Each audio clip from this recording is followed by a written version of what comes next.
Hello friends, स्वागत है आप सभी का आपके अपने परिवार दृष्टिकोण क्लासेस में, जहां मेहनत मिले स्मार्टनेस से। तो कैसे हैं आप सभी?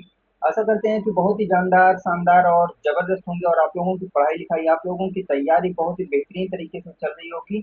और इसी तैयारी को और भी बेहतर करने के लिए और लेखपाल में आपको सिलेक्शन सुनिश्चित करने के लिए हम आप लोगों के सामने लेकर आ चुके हैं ग्रामीण परिवेश की वन शॉर्ट क्लास, जिसमें हम मोस्ट इम्पोर्टेंट 300 लाइन को देखेंगे, 300 वन लाइनर क्वेश्चंस को देखेंगे, जहां से आपको एग्जाम्स में बहुत ही आसानी से बेहतरीन तरीके से यहाँ से क्वेश्चन आपको देखने को मिल जाएगा, क्योंकि ये वो मोस्ट इम्पोर्टेंट वन लाइनर है जो आपके दिए हुए, आपके सिलेबस में दिए हुए सारे चैप्टर में से जितना भी क्विक रिवीजन के लिए वन लाइनर क्वेश्चंस बन सकते हैं, वो उन सभी को वन लाइनर फॉर्म में लेकर आपके सामने हम प्रस्तुत हो चुके हैं। तो चलिए देरी न करते हुए शुरुआत करते हैं। अगर ये सेशन पसंद आए तो इसे लाइक शेयर सब्सक्राइब जरूर करिएगा। तो ये एक क्विक रिवीजन क्लास होगी आप लोगों के लिए, बहुत ही कम समय में बहुत ही बेहतरीन रिवीजन हम इससे कर रहे होंगे। तो चलिए देरी न करते हुए शुरुआत करते हैं। अगर ये सेशन पसंद आए तो ऑफलाइन कमेंट करके जरूर बताइएगा। चलिए, तो सबसे पहले अगर हम बात करें कि भारत की आत्मा गांव में बसती है, यह बात जो है किसने कहा था, तो याद रखिएगा यह बात जो है महात्मा गांधी जी ने कहा था। क्लियर है? आगे देखते हैं। ग्राम सभा का सर्वप्रथम और सबसे प्राचीन उल्लेख जो है कहाँ पर मिलता है हमें? ऋग्वेद के कुल 13 बार मिलता है। ऋग्वेद में कुल 13 बार मिलता है। भारत में आज भी कुल जनसंख्या का लगभग 70 से 72% जो हिस्सा है वो ग्रामीण क्षेत्रों में निवास करते हैं। क्लियर है? समाजशास्त्री कौन? समाजशास्त्री मैकाइवर एंड पेज। याद रखिएगा कौन? समाजशास्त्री जो मैकाइवर और पेज के अनुसार गांव एक ऐसा समुदाय होता है जहां पर घनिष्ठ और अस्थायी याद रखिएगा संबंध होते हैं। याद रखिएगा, जहां घनिष्ठ और अस्थायी व्यक्तिगत संबंध होते हैं। याद रखिएगा, घनिष्ठ और मतलब गांव एक ऐसा क्षेत्र होता है, किसके अनुसार? मैकाइव के अनुसार, मैकाइवर के अनुसार उन्होंने कहा कि गांव एक ऐसा क्षेत्र होता है जहां पर जो लोग होते हैं बहुत उनके बीच में बहुत ही प्रेम व्यवहार और बहुत ही घनिष्ठ संबंध होता है। ठीक है? इसके आगे देखते हैं। प्रसिद्ध पुस्तक कहाँ गया? प्रसिद्ध पुस्तक, चलिए, प्रसिद्ध पुस्तक सोशियोलॉजी इन इंडिया के लेखक कौन है? तो याद रखिएगा ए आर देसाई। कौन है? A R Desai. क्लियर है? आगे चलते हैं कि ग्रामीण समाज की अर्थव्यवस्था का मुख्य आधार प्राथमिक क्षेत्र, याद रखिएगा, अर्थात कृषि और पशुपालन है। क्या है? याद रखिएगा, जो ग्रामीण क्षेत्र ग्रामीण समाज के अर्थव्यवस्था की जो मेन आधार है, या जिस पर ग्राम समाज जो है टिका हुआ है आर्थिक रूप से, वो क्या है? कृषि और पशुपालन है। ठीक है? इसी तरह हम सभी सब्जेक्ट के वन लाइनर क्वेश्चन लेकर आएंगे, जहां से आपका बहुत ही कम समय, मतलब बहुत ही कम समय में बहुत ही बेहतरीन रिवीजन हो जाएगा और निश्चित रूप से यहाँ से आपको क्वेश्चन देखने को मिलेगा। आगे चलते हैं। चलिए, ये हो गया। आगे देखते हैं। ग्रामीण समाज की सबसे प्रमुख सामाजिक विशेषता क्या है? सबसे प्रमुख जो सामाजिक विशेषता है, तो वहां पर संयुक्त परिवार प्रणाली होती है। क्या? संयुक्त परिवार प्रणाली होती है, मतलब वहां पर हम की भावना होती है, मैं की भावना नहीं होती। हम की भावना मतलब कि वहां पर जो परिवार होता है वहां पर संयुक्त रूप से परिवार होता है, दादा दादी, नाना नानी, पिता, भैया बहन, है ना, ये सभी कुल मिला के संयुक्त परिवार होता है। ये सबसे खास बात होती है गांव की। ऐतिहासिक रूप से भारतीय गांव का आर्थिक और सामाजिक जो ताना बाना होता है, याद रखिएगा, जाति व्यवस्था और जजमानी प्रथा पर टिका हुआ। किस पर? जाति व्यवस्था और जजमानी प्रथा पर टिका हुआ है। भारत का पहला जो डिजिटल गांव है कौन सा है? भारत का पहला डिजिटल गांव कौन सा है? याद रखिएगा, गुजरात के जो डिजिटल गांव का जो गौरव मिला है, गुजरात के अकोदरा को मिला है। किसे? गुजरात के अकोदरा को मिला है। गुजरात के अकोदरा को मिला है। आगे चलते हैं। एशिया का सबसे स्वच्छ, याद रखिएगा, माउलिन नोन। क्या है? एशिया का सबसे स्वच्छ गांव कौन सा है? याद रखिएगा, माउलिन नोन। माउलिन नोन नोंग जो कि कहाँ पर है? मेघालय में है। माउलिन नोग जो है वो कहाँ पर है? वो मेघालय में है। माउलिन नोग है जो कि मेघालय में स्थित है। आगे चलते हैं। नगरीय समाज में स्त्रीकरण वर्ग पर होता है। याद रखिएगा, नगरीय समाज में स्त्रीकरण मतलब स्त्रीकरण वर्ग पर होता है, जबकि ग्रामीण समाज में सामाजिक स्त्रीकरण का आधार जो है जाति होता है और भूमि स्वामित्व होता है। याद रखिएगा, लैंड ऑनरशिप जो होता है वो इसका आधार होता है। आगे चलते हैं। ऊपर जाओ भाई। चलिए, अगला है कि उत्तर प्रदेश में कुल वर्तमान में कुल आबादी का कितना 77%, कितना 70 मतलब 77% जो आबादी है वो गांव में निवास निवास जो है करती है। क्लियर है यहाँ तक? ये कुछ रिवीजन क्लास है, ये याद रखिएगा। चलिए आगे देखते हैं कि ग्रामीण विकास का वास्तविक अर्थ केवल आय वृद्धि नहीं है, बल्कि बहुआयामी, जिसमें कि बहुआयामी मतलब कि गांव का विकास जो है केवल आय में वृद्धि हो जाए सभी का, केवल यही बढ़करी नहीं है। आपको आर्थिक रूप से, सामाजिक रूप से और संस्थागत सशक्तिकरण पर भी ध्यान देना होगा, तभी गांव का विकास हो पाएगा। मतलब कि बहुमुखी तरीके से हमें गांव का विकास करना होगा। एक टॉपिक हमारा कंप्लीट हो गया। अब हम दूसरे टॉपिक पर चर्चा करेंगे, जो कि कौन सा है? ग्रामीण विकास के ऐतिहासिक पायलट प्रोजेक्ट जो हैं, याद रखिएगा। सबसे पहले हमारा कौन सा हुआ? गुड़गांव प्रोजेक्ट। कौन सा है? गुड़गांव प्रोजेक्ट। ठीक है, हम बहुत ही डिटेल में भी नहीं जाएंगे क्योंकि बहुत ही कम समय बचा हुआ है हमारे पास।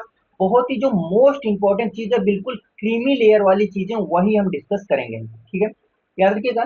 जो गुड़गांव प्रोजेक्ट है ये ब्रिटिश काल में एफ एल ब्रायन, कौन है? एफ एल ब्रायन द्वारा शुरू किया गया था। याद रखिएगा, ये क्या था? ग्राम गाइड की अवधारणा दी गई थी इसमें। इसमें क्या था? ग्राम गाइड की अवधारणा जो है दी गई थी। अगला देखते हैं। अगला है श्री निकेतन परियोजना। इसकी शुरुआत कब हुई थी? 2022 में। जो श्री निकेतन परियोजना है इसकी शुरुआत 2022 में हुई थी, याद रखिएगा। पश्चिम बंगाल में रविन्द्रनाथ टैगोर द्वारा की गई थी। किसके द्वारा? पश्चिम बंगाल में रविन्द्रनाथ टैगोर द्वारा की गई थी। आगे चलते हैं। कुटीर उद्योग के विकास हेतु, चलें, जो मारडम परियोजना है उसकी शुरुआत 1928 में हुई थी केरल में। किसने किया था? डॉक्टर डॉक्टर कौन किए थे? याद रखिएगा, डॉक्टर स्पेंसर हैच ने किया था इसकी शुरुआत। कौन सी? कुटीर उद्योग विकास का जो हमारी परियोजना थी मार्तंडम, याद रखिएगा, परियोजना 1928 में, जो कि केरल से शुरुआत हुई थी। अगला है, नीचे करते हैं इसको। चलिए, अगला क्वेश्चन है हमारा कि सेवाग्राम और वर्धा योजना की शुरुआत कब हुई थी? तो याद रखिएगा 1936 ईस्वी में। कब हुआ था? 1936 ईस्वी में सेवाग्राम और वर्धा योजना की शुरुआत हुई थी। किसने किया था? तो याद रखिएगा महात्मा गांधी द्वारा किया गया था। कहां पर? महाराष्ट्र में ग्राम स्वराज व नई तामील के आधार पर जो है इसको प्रारंभ की गई थी। तो याद रखिए कहां पर की गई थी? महाराष्ट्र में इसकी शुरुआत की गई थी। ग्राम स्वराज व नई तामील के आधार पर इसकी प्रारंभ किया गया था। क्लियर है यहाँ तक? आगे चलते हैं।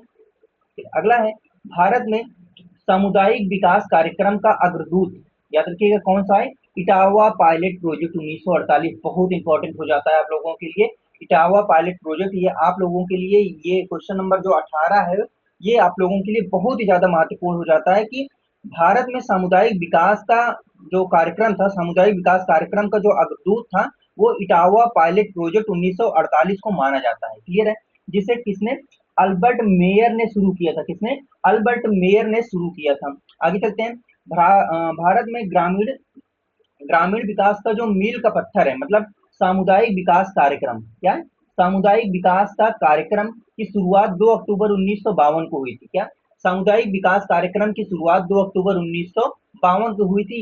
ये बात आप याद रखिएगा। अगला देखते हैं। 1952 के सीडीपी कार्यक्रम का मूल, याद रखिएगा, सीडीपी क्या है? Community development programme. मतलब कि यही सामुदायिक विकास कार्यक्रम का इसका मूल मंत्र क्या था? तो याद रखिएगा, ग्रामीणों द्वारा ग्रामीणों के लिए विकास, इसका मूल मंत्र था।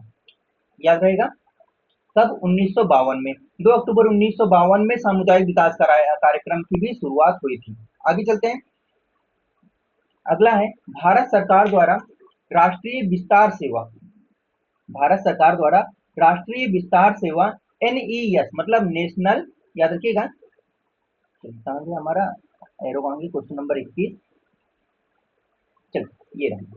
नेशनल एक्सटेंशन सर्विस का प्रारंभ कब हुआ था? 1953 में हुआ था। कब हुआ था? 1953 में हुआ था। देखिए, जैसे मान लीजिए कोई क्वेश्चन, मतलब कोई हमारे पास टॉपिक बना, अब टॉपिक से क्वेश्चन बना, अब क्वेश्चन से बनने के बाद जो उसकी डिटेल्स होती है उसको भी हमने वन लाइनर फॉर्मेट में कवर कर लिया है ना, जिससे वन लाइनर फॉर्मेट में हम अच्छे से रिवीजन कर पाए। आगे चलते हैं। चलिए, अगला है हमारा क्वेश्चन नंबर 22।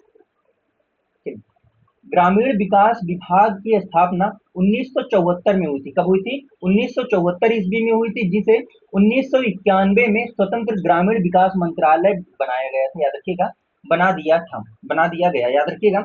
क्या है, ग्रामीण विकास विभाग की स्थापना 1974 में हुई थी, जिसे 1991 में ही क्या बना दिया, 1991 में क्या बना दिया गया, ग्रामीण विकास मंत्रालय बना दिया गया। क्लियर है। बंजर भूमि विकास याद रखिएगा विभाग का सृजन वर्ष 1992 में हुआ था। जो बंजर भूमि विकास का सृजन कब हुआ था, 1992 में हुआ था, जिसमें बंजर भूमि को उर्वरकता की ओर बढ़ाना था। आगे, सघन कृषि क्षेत्र याद रखिएगा कार्यक्रम, जो हमारा इंसेंटिव एग्रीकल्चर एरिया प्रोग्राम है, उसका शुभारंभ कब हुआ था, याद रखिएगा 1964 से 65 के बीच में। कब, 1964 से 65 के बीच में। आगे चलते हैं। भारतीय कृषि अनुसंधान परिषद का याद रखिएगा, भारतीय कृषि अनुसंधान परिषद द्वारा राष्ट्रीय प्रदर्शन योजना, क्या है, राष्ट्रीय प्रदर्शन योजना एनडीपी, नेशनल, चलिए इसके थोड़ा नीचे करते हैं, हाँ, नेशनल डेमोन्स्ट्रेशन प्रोजेक्ट, इसकी शुरुआत कब हुई थी, 1965 में। याद रखिएगा, जो हमारी एनडीपी है, नेशनल डेमोन्स्ट्रेशन प्रोजेक्ट, इसकी शुरुआत कब हुई थी, 1965 ईस्वी में इसकी शुरुआत हुई थी।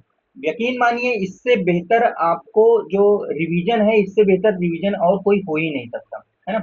चलिए अब हम बात करते हैं पंचायती व्यवस्था की, किसकी, पंचायती राज व्यवस्था की बात करते हैं। तो याद रखिएगा, चलिए तो याद रखिएगा, भारत में प्राचीन भारत में अपनी उन्नति स्थानीय सुशासन प्रणाली के लिए चोल साम्राज्य, क्या है, चोल साम्राज्य प्रसिद्ध था। मतलब अपनी उन्नति सुशासन प्रणाली के लिए मुख्य रूप से जो है कौन प्रसिद्ध था, चोल साम्राज्य जो है प्रसिद्ध था। आगे देखते हैं, जो ब्रिटिश काल में, क्या है, आगे ये रहा, ब्रिटिश काल में 1900 याद रखिएगा 1870 में लॉर्ड मायो ने पंचायतों को वित्तीय स्वायत्तता देने, याद रखिएगा, देने का प्रथम प्रस्ताव रखा। किसने, ब्रिटिश काल में 1870 में लॉर्ड मायो ने पंचायतों को वित्तीय स्वायत्तता देने का प्रथम प्रस्ताव रखा था। क्लियर है। आगे चलते हैं, आगे अपनी क्विक रिवीजन क्लास और भी देखते हैं कौन सी है और कौन सा क्वेश्चन है हमारा। आगे 1882 में, याद रखिएगा 1882 के ऐतिहासिक प्रस्ताव के कारण जो है, जो हमारे लॉर्ड रिपन थे, कौन, लॉर्ड रिपन को भारत में स्थानीय सुशासन का जनक कहा जाता है। तो यहाँ से भाई साहब 3 क्वेश्चन इंपॉर्टेंट हो जाता है। सबसे पहले, स्थानीय सुशासन के जनक किसे माना जाता है, लॉर्ड रिपन को। कब, 1882 में। याद रखिएगा, ऐतिहासिक प्रस्ताव किसने रखा था, लॉर्ड रिपन ने रखा था। तो याद रखिएगा, लॉर्ड रिपन को स्थानीय सुशासन का जनक कहा जाता है। 1882 में इन्होंने प्रस्ताव रखा था। आगे, आगे संविधान के आर्टिकल 40 में, किसमें, आर्टिकल 40 में ग्राम पंचायतों के गठन को स्पष्ट रूप से निर्देशित किया गया है। क्लियर है। आगे, फिर उसके बाद इसमें कुछ समितियां आई, जिसमें सबसे मेन आपका आया बलवंत राम मेहता समिति। हम जो यूपी जी के कर रहे हैं, वहां पर आपने इसको देखा होगा, है ना, बलवंत राम मेहता समिति। ये जो है त्रिस्तरीय समिति थी, जिसमें पंचायती ढांचे के बारे में बताया गया था। जिला स्तर के लिए जिला पंचायत होगा और साथ ही साथ ब्लॉक स्तर के लिए, चलिए आगे, मतलब कि पंचायत बलवंत राम मेहता समिति ने त्रिस्तरीय पंचायती ढांचे की सिफारिश की थी। कब, 1957 में।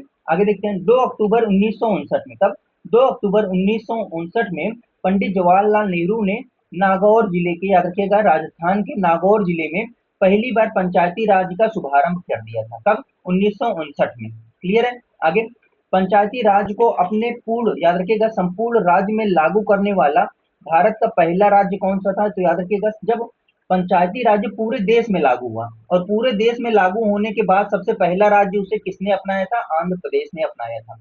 फिर उसके बाद आई अशोक मेहता समिति। कौन सी आई, अशोक मेहता समिति 1977 में आया। कौन आया, अशोक मेहता समिति 1977 में आया। बलवंत राम मेहता समिति 1957 ईस्वी में आई थी। तो अशोक मेहता समिति ने पंचायत के 2 स्तरों की बात की। उन्होंने कहा त्रिस्तरीय की जरूरत नहीं है, 2 स्तर से काम चल जाएगा। तो याद रखिएगा, अशोक मेहता समिति जो है द्विस्तरीय पंचायती राज्य की बात की थी। इसमें इसके बाद जो है जीवी के राव समिति आई। याद रखिएगा, जीवी के राव समिति आई। ये सब पंचायती राज्य के लिए आ रहा है। कब आया था, 1985 ईस्वी में। जीवी के राव समिति 1985 ईस्वी में आया। इसने जो है भारतीय पंचायतों को बिना जड़ की घास, याद रखिएगा, बिना जड़ की घास की संज्ञा दी। तो क्वेश्चन यहाँ से पूछा जा सकता है कि बिना जड़ की घास की संज्ञा किसने दी थी, तो याद रखिएगा, जीवी के राव समिति 1985 में बिना जड़ की घास जो है पंचायती राज्य को कहा था। आगे, एल एम सिंघवी समिति, ये बहुत ही इंपॉर्टेंट हो जाता है, क्योंकि एल एम सिंघवी में पंचायती राज्य को संवैधानिक दर्जा देने की बात कही गई। क्लियर है। तो याद रखिएगा, भारत में पहली बार पंचायतों को संवैधानिक दर्जा, क्या है, संवैधानिक दर्जा देने पर जोर डाला गया था। किसने, कौन सी समिति ने, एल एम सिंघवी समिति ने। जबकि जीवी के राव समिति ने बिना जड़ की घास बोला, और पंचायत अशोक मेहता समिति 2 स्तरीय ढांचा लेकर आए थे। आगे चलते हैं। पी के थुंगन समिति याद रखिएगा। पी के थुंगन समिति कब आई थी? 1988 में। इन्होंने क्या कहा था? इन्होंने कहा था कि संवैधानिक मान्यता के साथ जो है 5 वर्ष के निश्चित कार्यकाल का सुझाव दिया था। उन्होंने इसको कहा था कि भाई साहब इस पंचायती राज व्यवस्था को संवैधानिक मान्यता भी दे दीजिए और 5 साल का एक निश्चित कार्यकाल भी दीजिए, है ना, 5 साल तक ये पंचायती राज्य चले। फिर उसके बाद क्या हुआ? 73वां संविधान संशोधन हुआ और पंचायती राज्य की स्थापना हुई। चलिए देखते हैं। तो इसमें पंचायती राज को और भी मजबूत करने के लिए और निश्चित करने के लिए 73वां संविधान संशोधन किया गया। कब? 1952 में। तो 73वां संविधान संशोधन किया गया कब? 1952 में, और भारतीय लोकतंत्र का मैग्ना कार्टा माना जाता है और इसी के थ्रू पंचायती राज्य को और भी मजबूती प्रदान हो गई। क्लियर है? 73वां संविधान संशोधन कब हुआ? 24 अप्रैल 1993 को। 73वां संविधान संशोधन 24 अप्रैल 1993 को लागू हुआ और इसीलिए प्रतिवर्ष 24 अप्रैल को राष्ट्रीय पंचायती राज दिवस के रूप में जाना जाता है। क्या? राष्ट्रीय पंचायती राज दिवस के रूप में जाना जाता है। क्लियर है? आगे चलते हैं। इस संशोधन के इस संशोधन के माध्यम से संविधान में नया भाग जोड़ा गया। कौन सा?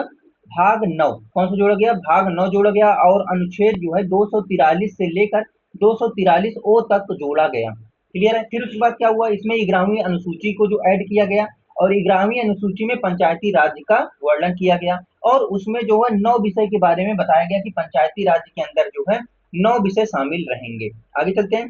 फिर उसके बाद क्या हुआ? फिर अनुच्छेद 243 में क्या कहा गया? अनुच्छेद 243 ए में कहा गया कि इसके तहत जो है गांव की शक्ति का मूल आधार जो है ग्राम सभा है। याद रखिएगा, गांव की शक्ति का मूल आधार जो है वो ग्राम सभा है, जो कि प्रत्यक्ष लोकतंत्र का सबसे अच्छा उदाहरण माना जाता है। फिर उसके बाद गांव की मतदाता सूची में दर्ज सभी वयस्क व्यक्ति, मतलब कि जितने भी 18+ लोग हैं, वो सभी क्या होंगे? वे सभी ग्राम सभा के अस्थायी सदस्य होंगे। तो गांव के लोग कौन होते हैं भैया? जो पैदा हुए से लेकर जितने भी बूढ़ बुजुर्ग हैं सभी गांव के लोग होते हैं, लेकिन ग्राम सभा के जो अस्थायी सदस्य होते हैं वो 18+ के जितने लोग होते हैं वो होते हैं ग्राम सभा के अस्थायी सदस्य। क्लियर है? और इसमें देखते हैं कि इसे कभी भी भंग नहीं किया जा सकता। आगे चलते हैं। उत्तर प्रदेश में एक नया ग्राम सभा की कम से कम जो है 2 बैठक होना अनिवार्य है। ग्राम सभा की मिनिमम कितनी बैठक होना अनिवार्य है? कम से कम एक साल में 2 बैठक होना अनिवार्य है। इसमें रबी खरीफ, है ना, रबी और खरीफ की फसल के बाद, मतलब रबी और खरीफ की फसल के बाद 2 बैठक होना जो है अनिवार्य होता है। चलिए आगे चलते हैं। अगला है हमारा कि अनुच्छेद 243 बी में क्या कहा गया है? इसमें जो है त्रिस्तरीय ढांचे का प्रावधान दिया गया है और 20 लाख में कम से कम, याद रखिएगा, 20 लाख से कम आबादी पर मध्यवर्ती ब्लॉक स्तर की छूट है। आगे चलते हैं। अगला है हमारा 243 डी में। आर्टिकल 243 डी के तहत जो है पंचायतों में महिलाओं के लिए न्यूनतम, मतलब कि 33% सीटों का आरक्षण है।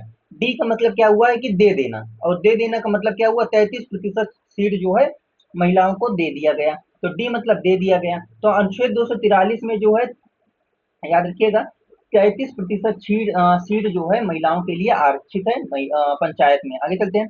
243 ई के अनुसार जो है पंचायत का कार्यकाल होगा। क्या होगा? कार्यकाल, मतलब कि 5 वर्ष का कार्यकाल होगा। ई का मतलब क्या है? उन्होंने जब 5 साल का कार्यकाल कर दिया, सब लोग बोले भाई ई कहाँ है, एक एक साल का करना चाहिए। क्या बोले? ई कहाँ है? ई से क्या हो गया? ई का मतलब हो गया कार्यकाल। क्लियर है? अगर 5 साल से पहले भंग हो जाएगा, मान लीजिए 5 साल से पहले अगर जो है पूर्व जो है भंग हो जाएगा, तो 6 महीने के भीतर क्या हो जाएगा? 6 महीने के भीतर चुनाव करवाना अनिवार्य होगा। क्लियर है? फिर उसके बाद 243 यफ में कहा क्या कहा गया? तो याद रखिएगा, इसके अनुसार पंचायत चुनाव लड़ने के लिए उम्मीदवार की न्यूनतम आयु क्या है? यफ। यफ का मतलब क्या होगा? कितना ज्यादा फूले हो, कितना ज्यादा पैसा है ना, फूले का मतलब पैसा है, ताकि तुम चुनाव लड़ सको। ऐसा ट्रिक है कि कितना ज्यादा फूले हो, कितना ज्यादा पैसा है तुम्हारे पास कि चुनाव लड़ सकते हो। तो चुनाव लड़ने के लिए न्यूनतम आयु 21। आगे 243 आई के तहत पंचायतों को राजस्व वितरण हेतु राज्यपाल द्वारा 5 वर्षों में वित्त आयोग जो है का गठन किया जाएगा। मतलब कि क्या है? राज्य वित्त आयोग का वर्णन किसमें है? आर्टिकल 243 आई में, जिसमें राज्यपालों द्वारा 5 वर्षों में जो वित्त दिया जाएगा उसके बारे में वर्णन है। आगे चलते हैं। अगला है 49 क्वेश्चन कि 243 के में, कौन सा? 243 के में क्या है? निष्पक्ष चुनाव के लिए राज्य निर्वाचन आयोग की गठन किया जाएगा। ग्राम विकास प्रबंधन में ग्राम स्तर पर क्या होगा, ग्राम स्तर पर जो सरकारी मुआइंदा होते हैं वो होते हैं बीडीओ या फिर बीपीओ, है ना, ग्राम पंचायत अधिकारी या ग्राम विकास अधिकारी, है ना। इसके अलावा ब्लॉक स्तर पर कौन होते हैं, बीडीओ होते हैं, बी फॉर बॉल वाले, बीडीओ मतलब ब्लॉक डेवलपमेंट ऑफिसर होते हैं। और जिला स्तर पर कौन होते हैं, डीएम होते हैं या फिर सीडीओ होते हैं। ये कौन होते हैं, ये होते हैं, इनको जनता नहीं चुनती, इनको जो है सरकार जो है भेजती है। जो एग्जाम आप देकर फिर ऐसे ही आप वीडियो का एग्जाम देंगे यूपी ट्रिपल एससी के थ्रू, आप तब आप वहां पर जाएंगे, तो इनको जो है सरकार चुनती है, याद रखिएगा। आगे चलते हैं, कहाँ गया, हाँ चलिए आगे चलते हैं। भू राजस्व प्रशासन की बात करें, किसकी बात करें, अगर हम भू राजस्व, टॉपिक नंबर हमारा 5 है। अगर हम भू राजस्व प्रशासन की बात करें तो याद रखिएगा, उत्तर प्रदेश में राजस्व मामले की सर्वोच्च न्यायिक संस्था कौन सी है, याद रखिएगा। सर्वोच्च न्यायिक संस्था जो है वो है राजस्व परिषद, बोर्ड ऑफ रेवेन्यू। सर्वोच्च, याद रखिएगा, न्यायिक संस्था जो है राजस्व परिषद है, जिसकी स्थापना 1931 में इलाहाबाद प्रयागराज में हुई थी। तो उत्तर प्रदेश में जो राजस्व मामले की सर्वोच्च न्यायिक संस्था है वो है राजस्व परिषद, बोर्ड ऑफ रेवेन्यू, और इसकी स्थापना 1831 ईस्वी में हुआ था प्रयागराज में, याद रखिएगा। वर्तमान में प्रयागराज, तब इलाहाबाद था। आगे, राजस्व परिषद के निर्णय उत्तर प्रदेश के सभी राजस्व न्यायालय पर बाध्यकारी होते हैं। तो याद रखिएगा कि राजस्व परिषद का जितने भी निर्णय है उत्तर प्रदेश के सभी न्यायालयों पर बाध्यकारी रूप से लागू होगा। राजस्व परिषद की प्रशासनिक शाखा कहाँ पर है, लखनऊ में है। कहाँ पर, लखनऊ में है। आगे चलते हैं, तथा जो न्यायिक शाखा है वो कहाँ पर है, वो है प्रयागराज में। याद रखिएगा, जो न्यायिक शाखा होगी वो कहाँ पर है, वो है प्रयागराज में। एक बार हम देख लेते हैं सारी चीजें सही चल रही है कि नहीं चल रही है, एक मिनट। चलिए, सब कुछ बिल्कुल बेहतर से चल रहा है ना। इसको थोड़ा सा और बड़ा कर देते हैं।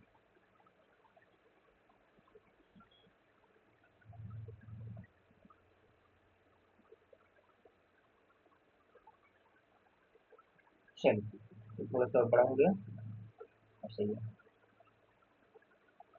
आगे चलते हैं, चलिए आगे चलते हैं कि जो लेखपाल की नियुक्ति होगी, क्या, लेखपाल की नियुक्ति उत्तर, मतलब आप लोग जब नियुक्त होंगे तो आप लोग उत्तर प्रदेश के भू राजस्व अधिनियम 1901 की धारा से, या मतलब कि भू राजस्व अधिनियम जो 1901 है उसमें जो है धारा 21 के तहत जो है, मतलब आपकी जो नियुक्ति है धारा 23 के तहत जो है की जाएगी। तो याद रखिएगा, लेखपाल की नियुक्ति उत्तर प्रदेश के भू राजस्व अधिनियम 1901 की धारा 23 के तहत जो है की जाएगी। राजस्व मतलब राजस्व विभाग का सबसे छोटा पद जो होता है वो होता है लेखपाल का, लेकिन सबसे ज्यादा बढ़िया पैसा भी लेखपाल ही कमाते हैं। आगे, ब्रिटिश काल में इसे पटवारी कहा जाता था। तो याद रखिएगा, ब्रिटिश काल में इसे पटवारी कहा जाता था, और चौधरी चरण पटवारी कहा जाता था। तो इसका लेखपाल नाम कैसे पड़ गया, लेखपाल नाम ऐसे पड़ गया कि बहुत से हजारों की संख्या में लेख पटवारी जो थे वो एक साथ इस्तीफा दे रहे थे। इस्तीफा दे दिए किसे, चौधरी चरण सिंह को। 1952 में चौधरी चरण सिंह को जो है इस्तीफा दे दिए। तब उन्होंने जो इस्तीफा क्या किया, उन्होंने सोचा कि भाई हमारी कुछ मांगे हैं, हमने इस्तीफा दिया, तो अब चौधरी चरण सिंह क्या करेंगे, हमारी मांगों को पूरी करेंगे। लेकिन उन्होंने मांग पूरी करने के बजाय सभी पटवारी का इस्तीफा स्वीकार कर लिया और नए पद का सृजन कर दिया कि अब नाम बदलकर लेखपाल कर दिया। अभी अगर आप राजस्थान की बात करेंगे तो राजस्थान में अभी भी पटवारी ही है, राजस्थान में जो नाम है वो पटवारी है। लेकिन जो चौधरी चरण सिंह थे 1952 में चौधरी चरण सिंह जी ने लेखपाल किसका नाम, पटवारी का नाम बदलकर लेखपाल कर दिया। आगे चलते हैं, लेखपाल वर्ष में 3 बार खेत का, या क्या मतलब जो लेखपाल है वो वर्ष में, पूरे वर्ष में 3 बार खेत का पड़ताल करता है, मतलब जांच करता है। एक तो खरीफ पड़ताल करता है जो कि 10 अगस्त को होता है। कब, जो खरीफ का पड़ताल होता है, जो खरीफ वाली जांच होती है वो 10 अगस्त को होता है, मतलब 15 अगस्त से 5 दिन पहले 10 अगस्त को होगा, क्लियर है। फिर रबी पड़ताल कब होगा, 1 जनवरी को। कब होगा, 1 जनवरी को। और जायद जो जायद होती है उसकी पड़ताल कब होगी, उसकी पड़ताल होगी 1 मई को। थोड़ा सा याद रखने के लिए थोड़ी सी ट्रिक यूज कर लेते हैं कि भाई साहब यहाँ पर रबी की आते हैं। रबी मतलब क्या होता है, रबी की जो फसल होती है वो नवंबर के आसपास, अक्टूबर नवंबर के आसपास जो है बोई जाती है ना, और फरवरी के आसपास काटी जाती है। तो ये देखने के लिए पहुंचते हैं कि कहाँ कहाँ पर फसल बोई गई है ना। अब कोई बीज डालेगा तो खेत में थोड़ी ना दिखेगा, है ना। तो खेत में तभी दिखेगा जब आप अक्टूबर नवंबर में बीज को बो देंगे और वो बड़ी बड़ी हो जाएगी, तभी तो दिखेगा। और बड़ा कब हो जाएगा, जनवरी के आसपास। तो रबी की पड़ताल करते हैं 1 जनवरी को। क्लियर है? आगे चलते हैं। जायद, जायद मतलब जो हमारी आती है खीरा, ककड़ी और ये सब, ये सारी फसलें हो गई, तरबूजा, खरबूजा, लौकी, है ना, कद्दू, ये सभी जायद की फसलों के अंतर्गत आती है। तो भाई साहब जायद की फसल तब देखेंगे जब मार्च अप्रैल में जो है बोई जाएगी, और जब उगेगा कब, मई के आसपास उगेगा, है ना, तो उस तभी तो देखे जाएंगे जब उगेगा तभी तो याद रखिएगा जायद की पड़ताल करने के लिए 1 मई को जाते हैं। फिर आपका बचा खरीफ, तो खरीफ की फसल देखने के लिए जो है जाते हैं 10 अगस्त को। कब? 10 अगस्त को। क्लियर है? आगे चलते हैं। चलिए, अगला है हमारा गांव का। चलिए, गांव का कृषि दस्तावेज क्या होता है? तो याद रखिएगा गांव का कृषि दस्तावेज होता है खसरा। क्या होता है? खसरा। इसके अलावा याद रखिएगा कंप्यूटरीकृत, जो डिजिटल रूप से जो होता है उसके अंदर, मतलब जो डिजिटल रूप से हमारा खसरा होता है, अभी जो कंप्यूटरीकृत आ चुका है उसका जो कॉलम्स होता है, कॉलम्स मीन ये ऐसे, ये लाइन, ये लाइन, ये लाइन, है ना, तो ये लाइन जो होती है, या आपका ये जो बॉक्स होता है, मतलब लाइन वाली लंबी वाली बॉक्स जो होती है, इसे कहते हैं कॉलम, है ना। हमने अपने जो है कंप्यूटर वाले क्लास में बहुत ही बेहतरीन से आपको बताया है। कॉलम कितने होते हैं? कॉलम की संख्या होती है 46। कॉलम की संख्या कितनी होती है? 46 होती है, याद रखिएगा। इसे प्रति वर्ष नवीनीकृत किया जाता है, हमेशा इसे जो है फिल किया जाता रहता है। आगे चलते हैं। भूमि के स्वामित्व का मुख्य दस्तावेज खतौनी होता है। जो भूमि के स्वामित्व की, किसकी भूमि कौन सी है ना, इसका जो मालिक कौन है, इस भूमि का मालिक कौन है, ये किसमें लिखा होता है? ये खतौनी में लिखा होता है, याद रखिएगा। रियल टाइम खतौनी के अनुसार 19 कॉलम रहता है। अभी के समय में जो खतौनी होता है उसके अंदर 19 कॉलम होता है। खसरा में कितने कॉलम होता है कंप्यूटर वाले में?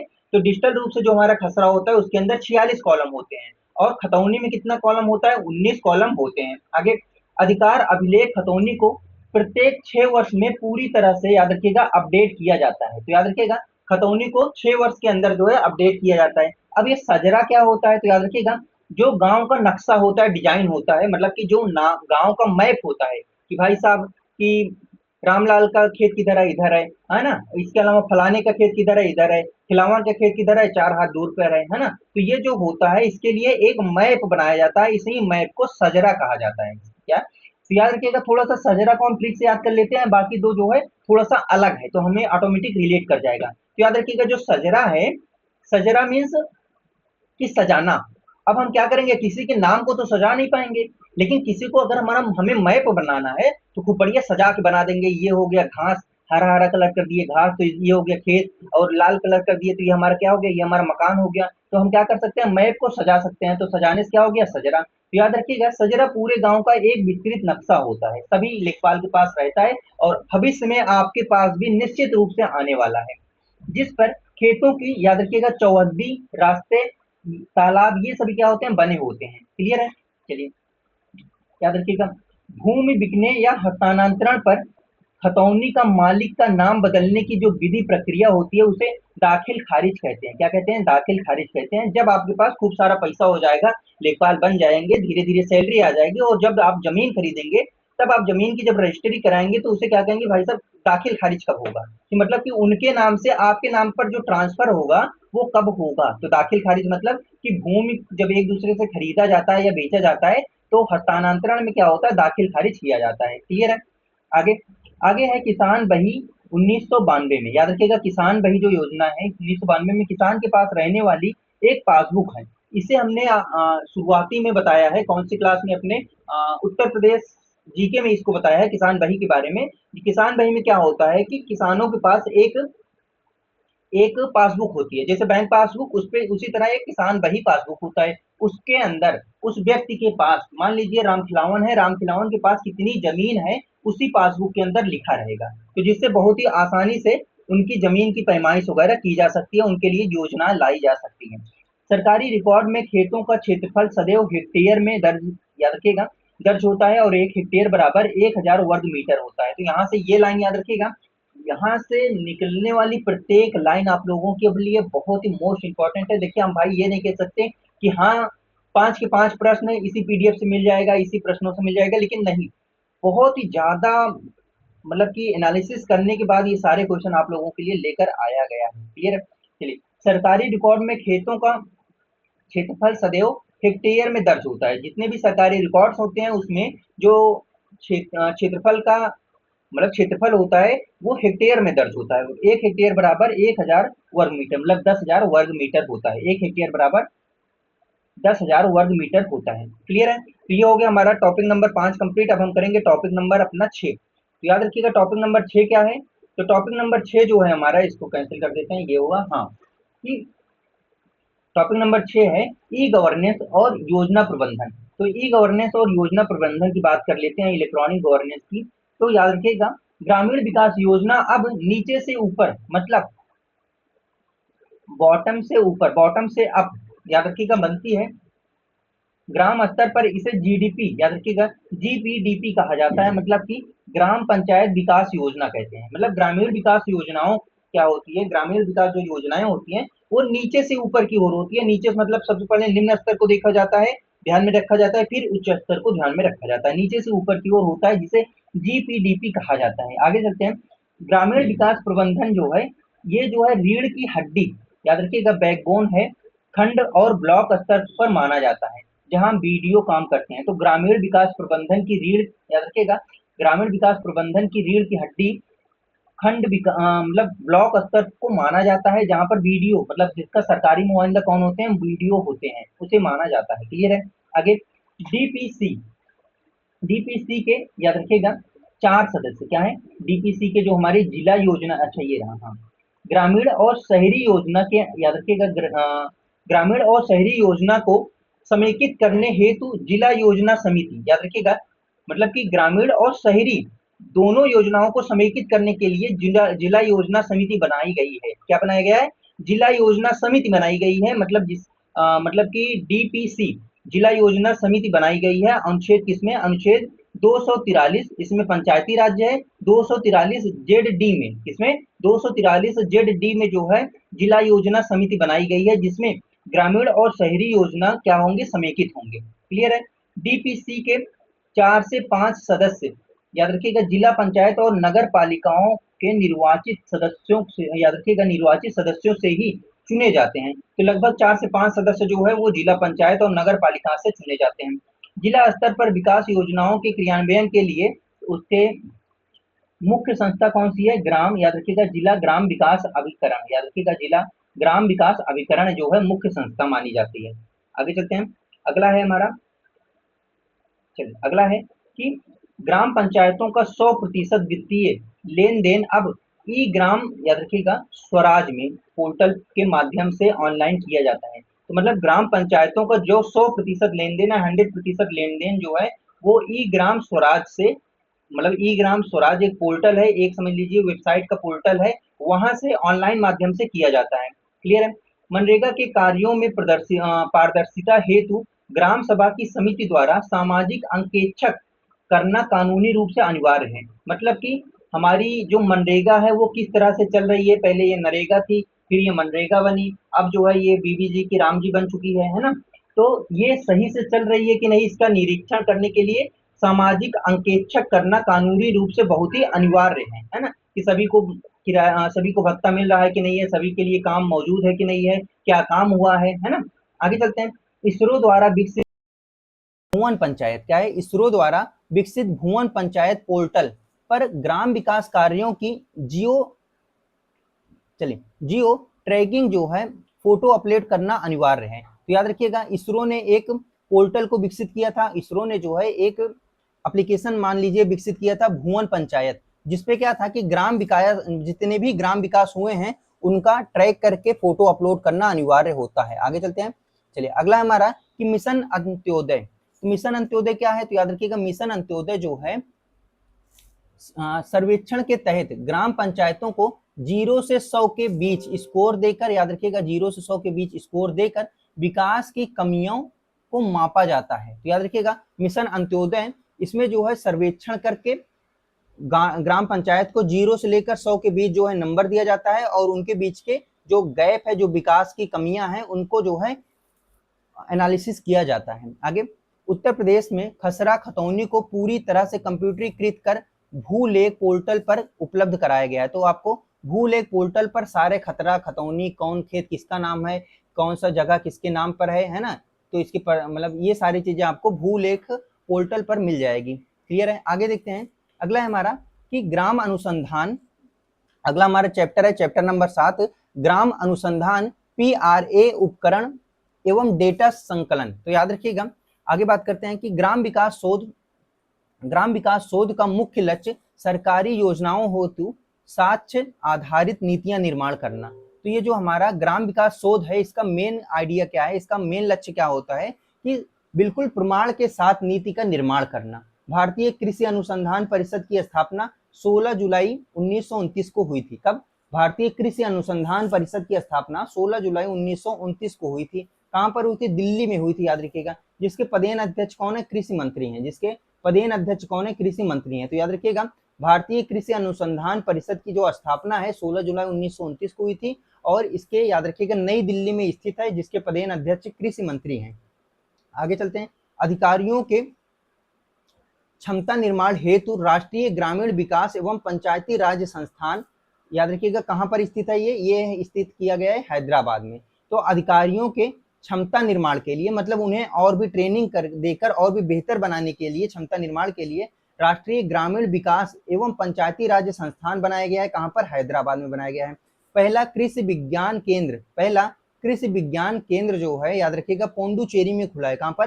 पोंडुचेरी में खुला है। कब? 1974 ईस्वी में। 1974 ईस्वी में पोंडुचेरी में सबसे पहला कृषि विज्ञान केंद्र जो है खुला है। इसका मुख्य उद्देश्य क्या था? इसका मुख्य उद्देश्य लैब और शोध को खेतों तक पहुंचाना था। मतलब जो भी चीजें शोध करके बनाई गई है, चाहे खेतों की मिट्टी की उर्वरकता बढ़ाने के लिए, ये सभी जो है आम नागरिक के पास पहुंच सके, उनके खेतों तक पहुंच सके, ये इसका मेन उद्देश्य था। आगे चलते हैं, सांख्यिकीय मात्रात्मक शोध में बंद प्रश्नावली का प्रयोग, याद रखिएगा। जो सांख्यिकीय मात्रात्मक शोध है, मतलब सांख्यिकीय या फिर मात्रात्मक शोध में, इसमें बंद प्रश्नावली का प्रयोग होता है। जबकि गुणात्मक शोध मानव व्यवहार को, मतलब क्यों को उत्तर देती है। इसमें क्या है? इसमें केवल हाँ या ना होता है। जबकि जो गुणात्मक शोध है, उसमें जो है मानव व्यवहार का जो प्रश्न है, उसे पूरा का पूरा उत्तर दिया जाता है। मतलब क्यों ऐसा है, क्यों ऐसा नहीं है, क्या हम अगर ये चीजें डालेंगे, ये उर्वरक यूज करेंगे तब कैसा होगा, तो क्यों का उत्तर दिया जाता है किसमें? जो हमारे गुणात्मक शोध है। जबकि सांख्यिकी शोध में केवल हाँ ना करके, ट्रू फॉल करके इसको निपटा दिया जाता है। आगे, शोधकर्ता और ग्रामीण मिलकर समस्या हल करते हैं, तो उसे याद रखिएगा क्रियात्मक शोध कहते हैं। क्या कहते हैं? क्रियात्मक शोध। जब शोधकर्ता और साथ ही साथ ग्रामीण ये दोनों मिलकर किसी समस्या को हल करें, तो उसे क्रियात्मक शोध कहा जाता है। आगे देखते हैं, सहभागिता मूल्यांकन। चलिए, सहभागिता मूल्यांकन में ग्रामीण केवल डेटा नहीं देता, बल्कि उसमें जो है साथ देता है पूरी तरीके से। मतलब सह शोधकर्ता होते हैं, साथ ही दृश्य उपकरणों का प्रयोग भी ज्यादातर होता है। मतलब जो सहभागिता ग्रामीण मूल्यांकन है, इसमें ग्रामीण केवल और केवल ये नहीं बताता कि हमारी इतनी खेती, हमारी इतनी उपज होती है, हमारी ऐसे ऐसे चीजें, मतलब डेटा नहीं देता। वो खुद ही साथ मिलकर क्या करते हैं? साथ मिलकर मतलब पूरी तरीके से सहयोग देकर एक मतलब शोध करते हैं, है ना। दृश्य उपकरणों का प्रयोग मतलब ज्यादा से ज्यादा इसमें किया जाता है। आगे, PRA, आगे चलते हैं।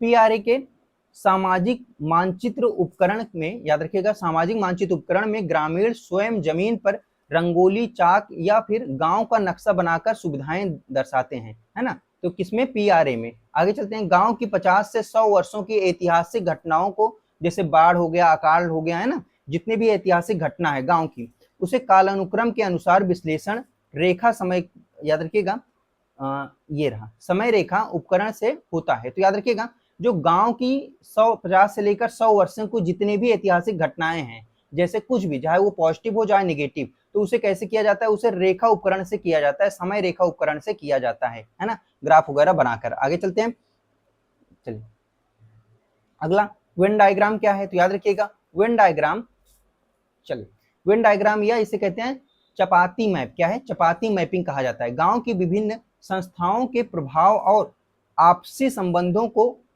आकार के आधार पर दर्शाता है। याद रखिएगा, ये जो है कैसे दर्शाता है? ये ऐसे, अभी मान लीजिए एक बना के दिखा दें आपको, कहाँ से बनेगा? यहाँ से, है ना। ये एक तरीके से आकार के आधार पर, ये हो गया क्या? ये हो गई फसल, और ये हो गया क्या? ये हो गया समस्या, है ना, और ये हो गई समस्या ज्यादा बड़ा है, और ये हो गया उपज जो है, ये हो गए गांव के लोग। मतलब एक डायग्राम बनाकर इसमें दिखाया जाता है। क्लियर है? आगे चलते हैं, चलिए अगला है टेक्सेस वॉक। क्या है? टेक्सेस वॉक जो है ये शोधकर्ता ग्रामीण के साथ गांव में पैदल भ्रमण, याद रखिएगा, पैदल भ्रमण करके भौगोलिक स्थिति का प्रत्यक्ष अवलोकन करते हैं। याद रखिएगा रैपिड रूरल जो हमारा अप्रेजल है, मतलब कि जो हमारा रैपिड रूरल अप्रेजल है, इसमें क्या होता है तो याद रखिएगा रैपिड रूरल अप्रेजल जो है बाहरी विशेषज्ञों के उपयोग के लिए, जबकि जो हमारा पीआरए है, जो हमारा पीआरए है वो क्या करता है, स्वयं विश्लेषण कर अपनी योजनाएं बनाया जाता है। तो जो ये रैपिड रूरल है इसमें बाहरी विशेषज्ञों का उपयोग किया जाता है, जबकि जो हमारा पीआरए है उसमें हम स्वयं विश्लेषण करते हैं और अपनी योजनाएं जो है तैयार करते हैं। क्लियर है? आगे चलते हैं। ग्रामीण क्षेत्रों में निरीक्षण का डेटा। ग्रामीण क्षेत्रों में निरीक्षण के कारण डेटा एकत्र करके अनुसूचित, याद रखिएगा अनुसूची विधि श्रेष्ठ में, जिसमें शोधकर्ता, याद रखिएगा शोधकर्ता जो होते हैं वे स्वयं प्रश्न पूछकर फॉर्म को भरते हैं, है ना। जो हमारे बहुत सारे बीच बीच में सर्वेक्षण होता है, उन सर्वेक्षणों का जो मतलब मेन उद्देश्य होता है कहीं ना कहीं ये होता है कि उनको आर्थिक और उनके लिए बेहतरीन तकनीकी का उपयोग इस्तेमाल किया जा सके या उनके लिए बेहतरीन तकनीकी बनाया जा सके। आगे, किसी एक विशिष्ट इकाई परिवार का गहराई से अध्ययन केस अध्ययन कहलाता है। याद रखिएगा किसी एक भी परिवार का गहराई से अध्ययन, कितने लोग हैं, कितने लोग बाहर हैं, कितने लोग घर में काम करते हैं, कितने लोग रोजगार हैं, कितने लोग पढ़ रहे हैं, ये सभी जो गहराई से अध्ययन किया जाता है उसे केस अध्ययन कहते हैं। और FGD मतलब कि फोकस ग्रुप डिस्कशन, इसमें जो है 6 से 12 लोगों का ग्रुप समूह चर्चा करता है। आगे चलते हैं। ग्रामीण के दृष्टिकोण, याद रखिएगा अभिवृद्धि को वैज्ञानिक रूप से मापने के लिए, याद रखिएगा लिंकार्ट, क्या है, लिंकार्ट स्केल का उपयोग किया जाता है। ग्रामीणों को मतलब कि ग्रामीणों को जो है वैज्ञानिक रूप से मापने के लिए, याद रखिएगा मतलब ग्रामीण का दृष्टिकोण कैसा है, उनका विचार कैसा है ना, ये सारी चीजें, उनके एटीट्यूड, मतलब वो सब कुछ मापने के लिए, याद रखिएगा किसका इस्तेमाल होता है, ये सभी को मापने के लिए लिंकार्ट स्केल का इस्तेमाल किया जाता है। किसका? लिंकार्ट स्केल का इस्तेमाल किया जाता है। आगे चलते हैं।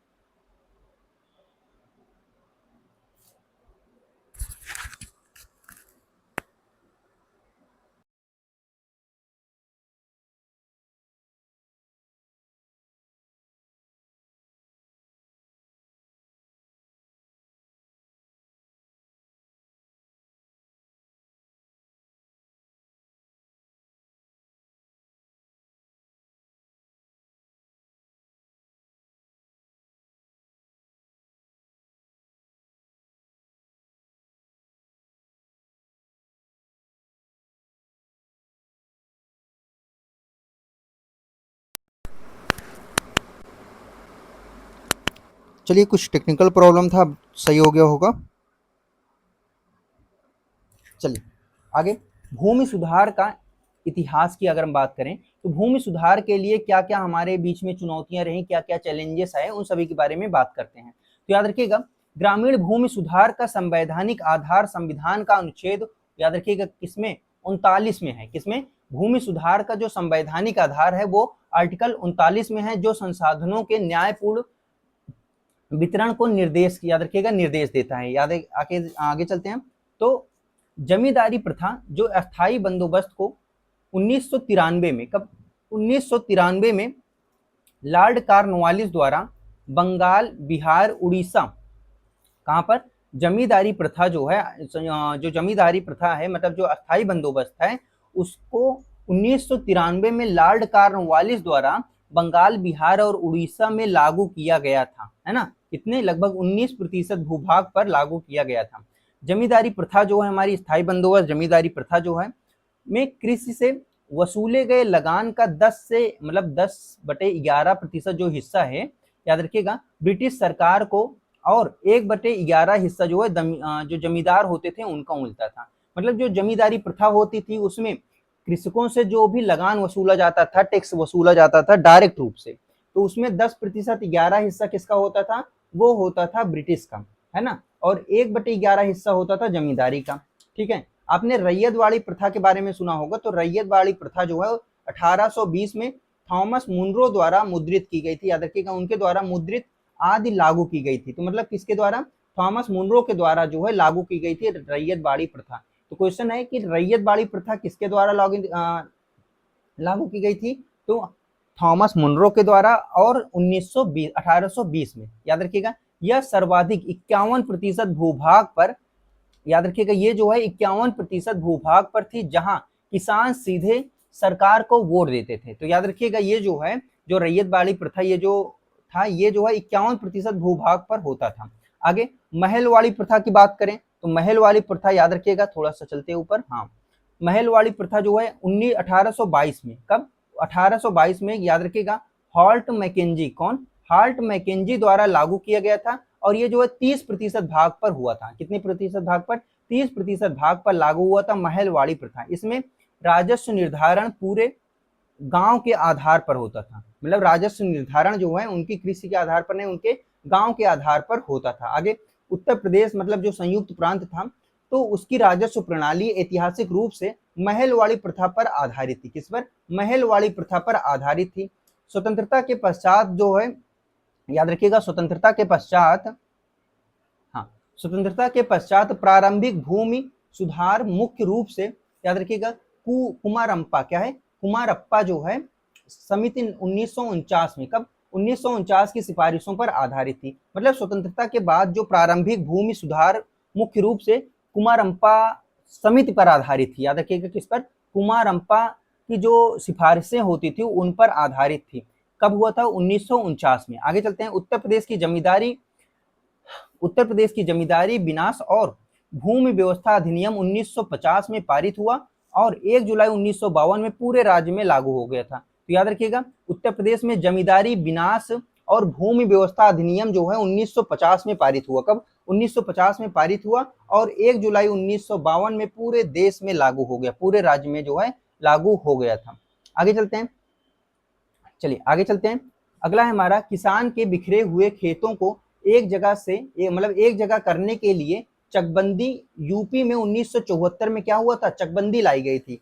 कहां से शुरुआत हुआ था, मुजफ्फरनगर, कैराना से, और सुल्तानपुर से शुरू हुआ था। याद रखिएगा, सुल्तानपुर से शुरू, मतलब सुल्तानपुर और मुजफ्फरनगर के कैराना से ये चकबंदी वाला शुरू हुआ था। कब, 1974 में। अब ये चकबंदी में होता क्या था, जो हमारे किसान थे, थोड़ा सा चकबंदी समझ लेते हैं, कि जो हमारे किसान थे उनका कहीं तो, एक मान लीजिए हमारे किसान है राम खिलावन जी का खेत, एक खेत यहाँ पर है, एक खेत यहाँ पर है, और राम खिलावन जी का खेत, एक खेत यहाँ पर है ना, और एक खेत यहाँ पर है एकदम किनारे, है ना। इनके पास 4 खेत हैं। अब इनको यहाँ पर जुताई करने के लिए पहले यहाँ जुताई करते थे, फिर उसके बाद जाकर यहाँ जुताई करते थे, यहाँ जुताई करते थे। अब इन्हें क्या करना है, मान के चलिए कि इन्हें हमने अपने यहाँ अपने खेत में ट्यूबवेल लगवाना है। तो मान लीजिए राम खिलावन जी ने यहाँ ट्यूबवेल लगवा दिया, बाकी ये जो 3 जगह है, ये तो यहाँ पर तो कृषि करना संभव नहीं हो पाएगा, या फिर पानी की व्यवस्था की जाए। तो चकबंदी करके 1 2 3 तीनों खेतों को, चारों खेतों को एक स्थान पर ला देते थे, 1 2 और 3। तो ये हो गया इनके राम खिलावन का पूरा खेत, एक एक मतलब बिल्कुल पास पास में आ गया। अब ये क्या करेंगे, आसानी से खेती कर सकेंगे। तो चकबंदी का मेन उद्देश्य यही था कि चक बनाना। आगे, भू स्वामित्व की अधिकतम सीमा तय करने वाली यूपी, याद रखिएगा, यूपी सीलिंग एक्ट वर्ष 1960 में आया था। कब आया था, 1960 में आया था। भू स्वामित्व की अधिकतम सीमा तय करने वाली जो यूपी सीलिंग, क्या है, यूपी सीलिंग एक्ट कब आया था, 1960 ईस्वी में आया था। कब आया था, 1960 ईस्वी में आया था, याद रखिएगा। इसके अलावा भूदान आंदोलन की शुरुआत जो है कब की गई थी, जो भूदान आंदोलन है उसकी शुरुआत जो है कब की गई थी, तो याद रखिएगा 18 अप्रैल 1951 को की गई थी। भूदान आंदोलन की शुरुआत जो है 18 अप्रैल 1951 को की गई थी। विनोबा भावे, क्या है, विनोबा भावे द्वारा तेलंगाना में, याद रखिएगा, विनोबा भावे द्वारा तेलंगाना के पंचमपल्ली गांव से इसकी शुरुआत की गई थी और 1/6 किस पर, 1/6 भूमि दान की अपील की गई। तो भूदान आंदोलन की शुरुआत 18 अप्रैल 1951 में की गई थी। इसकी शुरुआत जो है तेलंगाना के पोचमपल्ली में की गई थी। किसके द्वारा, विनोबा भावे के द्वारा, विनोबा भावे के द्वारा की गई थी भूदान आंदोलन की शुरुआत। इसमें क्या थी, जिसके पास बहुत ही अधिक जमीन था और जो निर्धन थे, जिनके पास जो भूमिहीन व्यक्ति थे, उनको जमीन दान करना, ये इसका मेन उद्देश्य था। विनोबा भावे इसके क्या थे, शोधकर, मतलब सूत्रधार बने। और साथ ही साथ 18 अप्रैल 1951 को ये शुरुआत की गई थी, कहां पर, पोचमपल्ली से। कहां पर शुरुआत की गई थी, पोचमपल्ली से इसकी शुरुआत की गई थी। आगे चलते हैं, चलिए, इसमें जो है 1/6 भूमि देने की बात की गई। अगला, वर्तमान में जोतों के विखंडन के कारण भारत में 60% से अधिक लैंड होल्डिंग 1 हेक्टेयर से छोटी, याद रखिएगा बहुत ही छोटा है, मतलब कि आजकल अभी भी मतलब कि क्षेत्र विखंडित है, जिसमें भारत में लगभग 60% से अधिक जो लैंड होल्डिंग्स है वो 1 हेक्टेयर मतलब बहुत ही छोटा सीमांत जोत है। आगे चलते हैं। चलिए अगला है हमारा डिजिटल इंडिया लैंड रिकॉर्ड्स। क्या है डिजिटल इंडिया लैंड रिकॉर्ड्स? मतलब ये चलिए कब आया था? 2008 में digital India land records monetisation programme जो है 2008 में आया था। इसका मुख्य लक्ष्य भूमि रिकॉर्ड को कंप्यूटरीकृत करना, याद रखिएगा कंप्यूटरीकृत करना, जिससे कि क्या हो पारदर्शिता बढ़ सके, याद रखिएगा। चलिए टाइटलिंग सिस्टम बनाना जिससे क्या हो कि जो ट्रांसपेरेंसी है वो बढ़ सके। अगला है भारत के न्यायालयों में लंबित दीवानी मामलों के मतलब जो दीवानी मामला होता है, याद रखिएगा न्यायालय में जो दीवानी मामला होता है, याद रखिएगा उसके लगभग 66% केस भूमि विवाद और साथ ही साथ गलत रिकॉर्ड दर्ज होने से हो चुका है। कितना? लगभग जो 66% केस है वो भूमि विवाद से संबंधित है ना। आगे चलते हैं। अगला है हमारा, अगला कौन सा हमारा कि स्वामित्व, चलिए स्वामित्व योजना, इसकी शुरुआत कब हुई थी? तो याद रखिएगा 24 अप्रैल 2020 को इसकी शुरुआत हुई थी। कब हुई थी? 24 अप्रैल 2020 को इसकी शुरुआत हुई थी स्वामित्व योजना की। स्वामित्व योजना की शुरुआत कब हुई थी? 24 अप्रैल 2020 को स्वामित्व योजना की शुरुआत हुई थी। क्लियर है? इसमें क्या था? ड्रोन सर्विस का उपयोग करके ग्रामीण आबादी क्षेत्र का मानचित्र कर, याद रखिएगा ड्रोन सर्वे का उपयोग करके ग्रामीण आबादी क्षेत्र का मानचित्र करके जो मतलब जो कार्ड था, गहरानी थी वो प्रदान करना। चलिए ये संपत्ति कार्ड जो है प्रदान कर रही थी, मतलब कैसे? ड्रोन तकनीकी का इस्तेमाल करके संपत्ति का जो रिकॉर्ड है वो प्राप्त कर रहा था और सभी को वो स्वामित्व, मतलब कि आपका यहाँ से यहाँ तक है, यहाँ से यहाँ तक है, ये सारी चीजें, ये जो निगरानी है किसके द्वारा हो रहा था? ड्रोन के द्वारा हो रहा था। किस योजना के अंतर्गत? स्वामित्व योजना के अंतर्गत, जो कि कब आया था? 24 अप्रैल 2020 को आई थी। तो ये होगा हमारा कंप्लीट टॉपिक नंबर 8। अब हम करेंगे टॉपिक नंबर 9 पंचवर्षीय योजना के बारे में। किसके बारे में हम करेंगे? पंचवर्षीय योजना के बारे में। तो पंचवर्षीय योजना की अगर हम बात करें तो याद रखिएगा पंचवर्षीय योजना 1920 में योजना आयोग का गठन हुआ था। कब? 1920 में योजना आयोग, 20 नहीं 1950 में योजना आयोग का गठन हुआ था, याद रखिएगा। और इसने जो है सबसे पहले 1951 में पहली अपनी पंचवर्षीय योजना लेकर आए थे। क्लियर है? अब क्या है 2015 में नीति आयोग बनाने तक भारत में कुल कितनी पंचवर्षीय योजना? 12 पंचवर्षीय योजना आई थी। क्लियर है? सबसे पहले अगर हम पहली पंचवर्षीय योजना की बात करें तो 1951 से 56 तक, कहां से कहां तक? 1951 से 56 तक हेराल्ड डोमर मॉडल। कौन सा मॉडल है? हेराल्ड डोमर मॉडल पर आधारित था। पहला पंचवर्षीय योजना हेराल्ड डोमर मॉडल पर आधारित था, याद रखिएगा हेराल्ड डोमर मॉडल पर आधारित था। कहां भाग रहा है भाई? चलिए अगला है किस मॉडल पर आधारित था? हेराल्ड डोमर मॉडल पर आधारित था। इसका मुख्य फोकस किस पर रखा गया? कृषि पर रखा गया। और इसमें ऐसा था कि लगभग 3.4 के आसपास लक्ष्य रखा गया और 2.8 के आसपास लक्ष्य रखा गया और 3.6 की प्राप्ति हो गई, मतलब आवश्यकता से अधिक मिल गया। अभी आप सोच रहे हैं कि भाई साहब हमें केवल 80 नंबर मिल जाए लेखपाल में तो हमारा सिलेक्शन हो जाएगा, और सोचिए कि आप 90 नंबर पा जाएं तो वही है कि इसीलिए इसे सफल माना गया पूरी तरीके से। तो दूसरी योजना जो थी 1956 से 61 के बीच में, ये किस मॉडल पर आधारित थी? ये पीसी महालनोबिस मॉडल पर आधारित थी, याद रखिएगा पीसी महालनोबिस मॉडल पर आधारित थी, जिसका मुख्य लक्ष्य क्या था? भारी उद्योगों की स्थापना करना। किसकी? भारी उद्योगों की स्थापना करना। और प्रथम पंचवर्षीय योजना में ही जो भाखड़ा नागल डैम्स है ना, ये सारी चीजें बनाई गई थी। इसमें राउरकेला, दुर्गापुर है ना, ये सारे उद्योगों की स्थापना की गई थी। आगे तीसरी पंचवर्षीय योजना जो थी उसकी स्थापना जो है 1961 से 66 के बीच में हुई थी। कब? 1961 से 66 के बीच में हुई थी। याद रखिएगा जॉन सैंडी और सुखमय चक्रवर्ती मॉडल पर आधारित था। किसमें? इनका मॉडल क्या था? जॉन चक्रवर्ती और सुखमय चक्रवर्ती, मतलब वो जॉन सैंडी और सुखमय चक्रवर्ती मॉडल पर आधारित था। सबसे ज्यादा सुखमय चक्रवर्ती वाला क्वेश्चन पूछा जाता है, याद रखिएगा। इसे द्वितीय पंचवर्षीय योजना के पीसी महालनोबिस मॉडल, चलिए मॉडल का ही विस्तार माना जाता है, मतलब इसमें मैक्सिमम चीजें दूसरी पंचवर्षीय योजना के ऊपर ही आधारित थी। क्लियर है? आगे चलते हैं। अगला है हमारा, अगला आगे हमारा कौन सा? तीसरी पंचवर्षीय योजना है 61 से 66 के बीच में। ये याद रखिएगा, ये जो तीसरी पंचवर्षीय योजना है, ये सबसे असफल योजना के मतलब सबसे असफल योजना रही। क्यों सबसे असफल योजना रही? क्योंकि इसी बीच 1962 में भारत चीन युद्ध, 1965 में भारत पाक युद्ध हो गया, जिसके कारण भुखमरी आ गई है कि नहीं है। आगे चलते हैं। तीसरी पंचवर्षीय योजना एक विफल था, और विफलता का कारण क्या था कि विफलता का कारण ये था, दो तो महायुद्ध हो गए है ना, पंडित जवाहरलाल नेहरू की मृत्यु भी हो गई है ना, तो ये सभी इसकी विफलता का कारण रहा। आगे चलते हैं। 3 वार्षिक योजनाएं चलाई गई, जिसे भारतीय इतिहास में योजना अवकाश कहा गया। मतलब तीसरी पंचवर्षीय योजना के बाद जो है 3 प्लान हॉलीडे चलाया गया, मतलब एक एक साल के लिए योजना चलाई गई। इसके बाद क्या हुआ? चौथी पंचवर्षीय योजना आई कब? 3 साल के बाद, मतलब कि ये 66 में खत्म हो गया, 3 साल के बाद मतलब चलिए 1969 से 1974 के बीच में चौथी पंचवर्षीय योजना चली थी। आगे देखते हैं। यह योजना अशोक रुद्र, याद रखिएगा कौन सी, यह योजना जो है अशोक रुद्र और एम एस मांत्रे, याद रखिएगा अशोक रुद्र और एम एस मान्य मॉडल पर आधारित था। तो चौथी पंचवर्षीय योजना का जो मॉडल है बहुत ही कम पूछा जाता है, लेकिन याद रखिएगा अशोक रुद्र पर आधारित था। किस पर? अशोक रुद्र और मान्य पर आधारित था, जो एएस मान्य हैं उनके मॉडल पर आधारित था। आगे चलते हैं।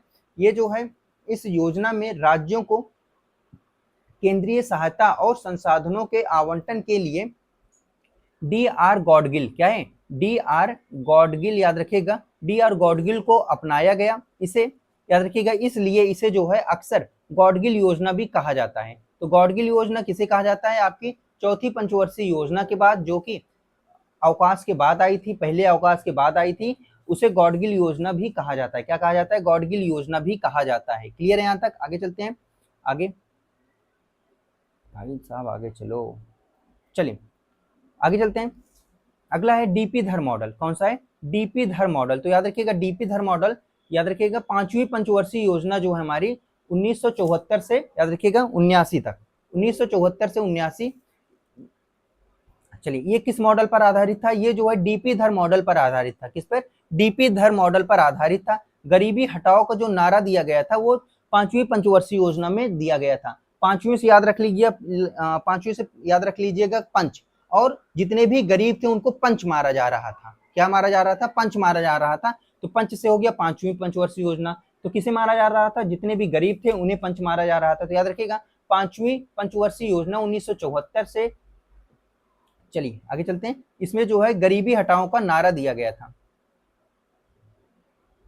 चलिए आगे है, ये डीपी धर मॉडल पर आधारित था। आगे चलते हैं। 1978 से 80 के बीच में जो है मोरारजी देसाई के नेतृत्व में एक जनता सरकार द्वारा जो है रूलिंग प्लान आया। क्या आया? पांचवी पंचवर्षीय योजना के बाद जो है एक रोलिंग प्लान आ गया। क्या है? रूलिंग प्लान आ गया। किसके? मोरारजी देसाई के नेतृत्व में। आगे चलते हैं। फिर छठी पंचवर्षीय योजना आई 1980 से 85 के बीच में। कब? छठी पंचवर्षीय योजना 1980 से 85 के दौरान आया, और भारत में पहली बार याद रखिएगा गरीबी निवारण कार्यक्रम चलाया गया। क्या? गरीबी निवारण कार्यक्रम जो है चलाया गया छठी पंचवर्षीय योजना में, है ना। ये था गरीबी हटाओ, फिर गरीबी निवारण कार्यक्रम जो है चलाया गया था। आगे है फिर उदारीकरण, मतलब एलपीजी। चलिए एलपीजी के बाद जो है आई थी उदारीकरण। आठवीं पंचवर्षीय योजना का मुख्य रूप से मानव संसाधन विकास पर ध्यान दिया गया। आठवीं पंचवर्षीय योजना में मतलब मानव को स्किल देना, और इसके साथ साथ एलपीजी आया जिसमें प्राइवेटाइजेशन है ना, लिबरलाइजेशन और साथ साथ ग्लोबलाइजेशन करने की बात कही गई इसके अंदर, जिसमें जो है सारी चीजें मैक्सिमम चीजें जो भी सरकारी थी उसमें प्राइवेटीकरण किया जाए, उनको प्राइवेटों को भी उसमें हिस्सा दिया जाए। साथ ही साथ जितने भी भारत की बाहर की कंपनियां हैं उसको भी उनको भी भारत में आने दिया जाए, ताकि भारत में क्या बढ़ सके, भारत में शिक्षा बढ़ सके, काम रोजगार बढ़ सके, इसलिए उन्हें ग्लोबलाइजेशन किया जाए। इसके अलावा 11वीं पंचवर्षीय योजना, तो याद रखिएगा 11वीं पंचवर्षीय योजना याद रखिएगा 2007 से 11 के बीच में। कब आया? 2007 से 11 के बीच में आया था। इसका मुख्य लक्ष्य क्या था? तीव्र, याद रखिएगा 11वीं पंचवर्षीय योजना का मुख्य लक्ष्य तीव्र और अधिक समावेशी विकास। क्या था? तीव्र और अधिक समावेशी विकास इसका मुख्य लक्ष्य था। आगे चलते हैं। 12वीं पंचवर्षीय योजना, याद रखिएगा इसका अंतिम याद रखिएगा नारा तीव्र और अधिक समावेशी, याद रखिएगा तीव्र और साथ ही साथ अधिक समावेशी और धारणीय विकास था। जो 12वीं पंचवर्षीय योजना की सबसे ज्यादा क्या पूछा जाता है? 12वीं पंचवर्षीय योजना की सबसे ज्यादा मॉडल पूछा, मतलब उद्देश्य पूछा जाता है, एम पूछा जाता है, या फिर जो टैगलाइन है वो पूछा जाता है। तो 12वीं पंचवर्षीय योजना की जो टैगलाइन है, जिसकी शुरुआत 12 से 17 के बीच में हुई थी, कि इसकी टैगलाइन क्या है कि अंतिम, इसका जो है इसमें जो नारा दिया गया था, तीव्र और अधिक, मतलब और भी अधिक समावेशी धारणीय विकास करना। आगे 1 जनवरी 2015 को, कब 1 जनवरी 2015 को योजना आयोग को समाप्त करके नीति आयोग की स्थापना कर दी गई थी। 1 जनवरी 2015 को नीति आयोग की स्थापना कर दी गई थी। अब हम बात करते हैं टॉपिक नंबर 10 की, रिवीजन करते हैं टॉपिक नंबर 10 को, जो कि है कृषि प्रणालियां और हरित क्रांति के बारे में। तो चलिए देख लेते हैं कृषि प्रणालियां और हरित क्रांति के बारे में। तो याद रखिएगा, अकाल के बाद भारत में हरित क्रांति क्या है, अकाल के बाद भारत में जो है हरित क्रांति का बीज रोपण योजना अवकाश के दौरान जो है शुरू हुआ था। हरित क्रांति की शुरुआत कब हुई थी, योजना अवकाश जब हुआ था 3 साल का, उसके बीच में जो है शुरू हुआ था। याद रखिएगा, तीसरी पंचवर्षीय योजना के बाद हरित क्रांति की शुरुआत हुई थी। भारत में जो हमारे कौन थे, एम एस स्वामीनाथन, भारत में हरित क्रांति के जो जन्मदाता हैं वो एम एस स्वामीनाथन था। आखिर तीसरी पंचवर्षीय योजना के बाद ही हरित क्रांति की शुरुआत क्यों की गई थी, क्योंकि दो महायुद्ध होने के बाद, विश्व युद्ध होने के बाद भारत में भुखमरी छा गई, और भुखमरी के लिए बहुत ही उच्च किस्म के आजकल लोगों की चिंता हो रही है। भाई साहब, हमारे ड्रेस नहीं है, हमारे लिए कपड़ा नहीं है, बढ़िया कपड़ा नहीं है, हमारे पास बेहतरीन जूता नहीं है रिबॉक का, है ना, हमारे पास जो है रेड चीफ का जूता नहीं है, मतलब ये सब सोचने का अवसर ही नहीं मिलता था। बस हमें ये सोचना है कि हमारे किसी तरह हमारा पेट पल जाए, या फिर हमें खाने के लिए 2 रोटी मिल जाए किसी तरह। बहुत ही विषम तरीके से भूखमरी आ गई थी, है ना। तो इसके लिए जो हमारे भारतीय वैज्ञानिक जो हमारे थे एम एस स्वामीनाथन, ये जो है कहाँ पर, HYV सीड, मतलब एक ही बहुत ही उच्च किस्म बीज था, उच्च किस्म के बीज का उपयोग करके सबसे ज्यादा पैदावार किए थे। तो हरित क्रांति, याद रखिएगा, हरित क्रांति के फलस्वरूप भारत खाद्यान्न चलिए भारत खाद्यान्न आयातक देश पूरे देश में उभर कर आया, और खाद्यान्न निर्यातक, याद रखिएगा, अधिवेश वाला जो सशक्त राष्ट्र बन गया। तो याद रखिएगा, इसके बाद मतलब हरित क्रांति में कौन सी बीज का यूज किया गया था, HYV सीड का यूज किया गया था। कृषि ऋतुओं की बात करें तो खरीफ आती है, कौन सी, खरीफ ऋतु। खरीफ ऋतु की बात करें तो याद रखिएगा जून जुलाई, क्या है, जून जुलाई, जिसमें धान मक्का कपास बोया जाता है। तो खरीफ का मतलब हो गया क्या, खराब। और खराब मौसम कौन सा होता है, जिसमें सबसे ज्यादा गर्मी होती है, मतलब जून जुलाई वाला मौसम। इसके अंदर जो है खरीफ वाली फसलें सारी बोई जाती है ना। इसके अलावा रबी की फसल की बात करें तो जो रबी की फसल है वो अक्टूबर नवंबर में बोई जाती है ना। इसमें कौन से प्रमुख फसल हो गए, जैसे आपका गेहूं, चना, सरसों। जायद की फसल तो मार्च, याद रखिएगा, मार्च और जून के बीच में, मार्च में बोई जाती है, जून में काट ली जाती है। और इसके अलावा जो है मतलब 1-2 महीने की पूरी खेती होती है, इसके अंदर तरबूज, ककड़ी, ये सारी चीजें बोई जाती है। वर्तमान आंकड़े के अनुसार जो है, वर्तमान आंकड़े के अनुसार उत्तर प्रदेश भारत का सर्वाधिक सिंचित राज्य है। वर्तमान आंकड़े के अनुसार जो उत्तर प्रदेश है वो भारत का सर्वाधिक सिंचित राज्य है। भारत का सबसे ज्यादा सिंचित राज्य कौन सा है आपका, भारत का सबसे ज्यादा सिंचित राज्य जो है मतलब उत्तर प्रदेश है। आगे चलते हैं। उत्तर प्रदेश में सिंचाई का सबसे प्रमुख साधन कौन सा है, नलकूप है। कौन सा है, नलकूप। इसमें लगभग मतलब जो हमारा टिब्बिल होता है। आगे चलते हैं। लगभग 74 से 75% जो है इसी से किया जाता है, जबकि नहरों से 15% सिंचाई की जाती है। कितना, महज 15% सिंचाई जो है की जाती है।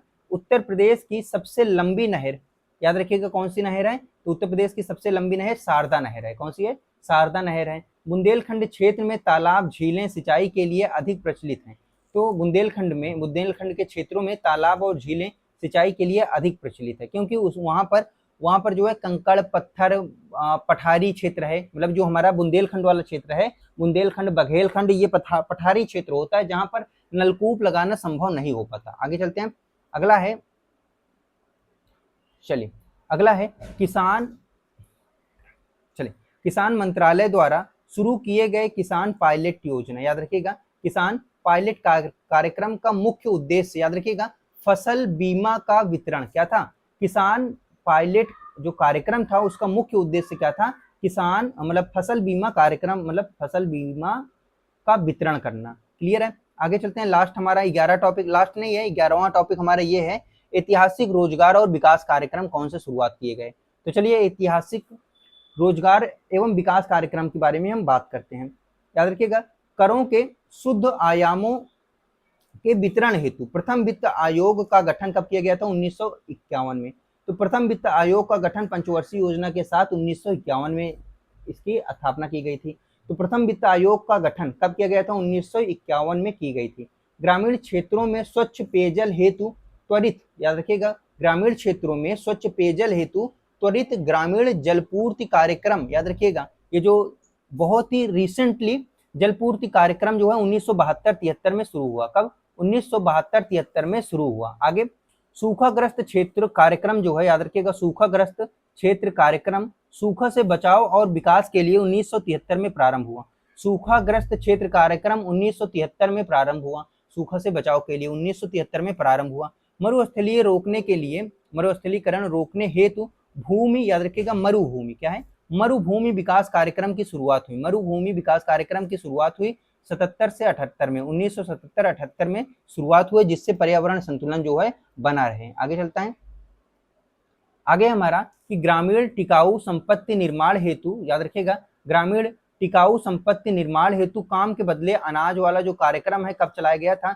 1977 में। कब चलाया गया था? 1977 में चलाया गया था। 1977 में काम के बदले अनाज कार्यक्रम की शुरुआत की गई थी। काम के बदले अनाज कार्यक्रम की जो है शुरुआत की गई थी। आगे चलते हैं। आगे फिर जो है 1904 में इसकी शुरुआत फिर से कर दी गई थी। अगला है गांव में सबसे गरीब परिवारों, जो जितने भी गरीब परिवारों को स्वावलंबी बनाने के लिए अंत्योदय योजना की शुरुआत की गई थी। याद रखिएगा, अंत्योदय योजना की शुरुआत की गई थी 1977-78 में। अब आपकी योजनाएं शुरू हो जाएगी। 1977-78 में अंत्योदय योजना की शुरुआत की गई थी। ग्रामीण योजनाओं के तकनीकी कौशल देकर स्वराज हेतु, याद रखिएगा, ट्राइसेम योजना, कौन सी है? ट्राइसेम योजना 1979 में शुरू की गई थी। जो ट्राइसेम योजना की शुरुआत जो है 1979 में शुरू की गई थी। कौन सी? ट्राइसेम योजना की शुरुआत, याद रखिएगा, ट्राइसेम योजना की शुरुआत कब की गई थी? 1979 में की गई थी। ग्रामीण, याद रखिएगा, ग्रामीण गरीबी परिवार को स्वरोजगार, जो हमारे गरीब परिवार हैं उन्हें रोजगार और ऋण हेतु जो है समन्वित कार्यक्रम की शुरुआत की गई थी। समन्वित ग्रामीण विकास कार्यक्रम की शुरुआत की गई थी। किस लिए की गई थी? जितने भी गरीब परिवार हैं उन्हें रोजगार देने के लिए, है ना, रोजगार या फिर उनका उद्योग आ सके। कब? 1980 में। कब? 1980 में। अगला है हमारा ग्रामीण गरीब लाभकारी रोजगार अवसर देने हेतु क्या हुआ? एक सेकेंड, ये रहा। ग्रामीण गरीबों को लाभकारी रोजगार अवसर देने के लिए, याद रखिएगा, राष्ट्रीय ग्रामीण रोजगार योजना की शुरुआत की गई। एनआरईपी की शुरुआत की गई 1980 में ही की गई। कब?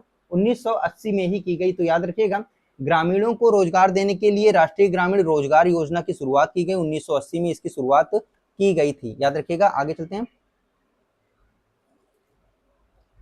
चलिए आगे अगर हम बात करें, चलिए हमारा 35 क्वेश्चन है कि ग्रामीण महिलाओं व बच्चों के विकास के लिए द्वारका योजना, कौन सी योजना? द्वारका योजना कब लाई गई थी? 1982 में लाई गई थी। किसमें? महिलाओं और बच्चों के विकास के लिए, मतलब वो उनका सर्वांगीण रूप से विकास हो, इसके लिए कौन सी योजना लाई गई थी? द्वारका योजना की शुरुआत की गई थी।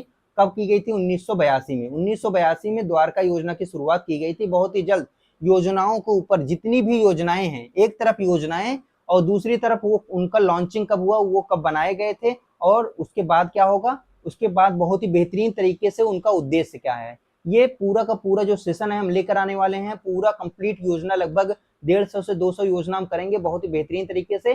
जो क्वेश्चन, लगभग 3 से 4 क्वेश्चन योजनाओं से पूछा जाना है, वो आपको वहीं से दिख जाएगा। आगे चलते हैं। अगला है हमारा एनआरईपी और आरएलईजीपी, इसके मिलाकर एक बृहद बनाया गया। ये जो हमारा रोजगार योजना है ना, रोजगार योजना, ये दोनों जो राष्ट्रीय ग्रामीण रोजगार कार्यक्रम है ना, इसे सबको मिलाकर 1969 में एक बृहद स्तर पर जवाहर रोजगार योजना बना दिया गया। JRY, जवाहर रोजगार योजना बना दिया गया। जवाहर रोजगार योजना जो है इसे मर्ज करके बनाया गया। क्लियर है? मतलब जो हमारा एनआरईपी है, मतलब जो हमारा राष्ट्रीय ग्रामीण स्वराज ये वाला कहाँ गया, जो हमारा ग्रामीण रोजगार कार्यक्रम है, राष्ट्रीय ग्रामीण रोजगार कार्यक्रम, और इसके साथ साथ जो हमारा कौन सा है, हमारा जो ये वाला था, ग्रामीण परिवार को जो है रोजगार देना है, इन दोनों को मिलाकर जवाहर रोजगार योजना तैयार कर दिया गया। आगे चलते हैं। सांसद सदस्यों को अपने क्षेत्र के विकास हेतु, याद रखिएगा, सांसद स्थानीय क्षेत्र विकास योजना, कौन सी?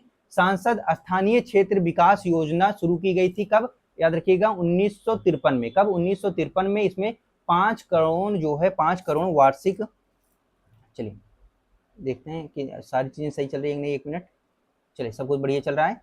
चलिए आगे चलते हैं। किसके बारे में हम बात किए थे? 1993 ईस्वी में शुरू की गई थी। इसमें वार्षिक देय कितना था? 5 करोड़। आगे है 6 साल पुरानी, मतलब 6 साल नहीं, मतलब 6 पुरानी योजनाओं का विलय करके 1 अप्रैल, याद रखिएगा 1 अप्रैल 1999 में बहुत ही इंपॉर्टेंट स्वर्ण जयंती रोजगार योजना, क्या है?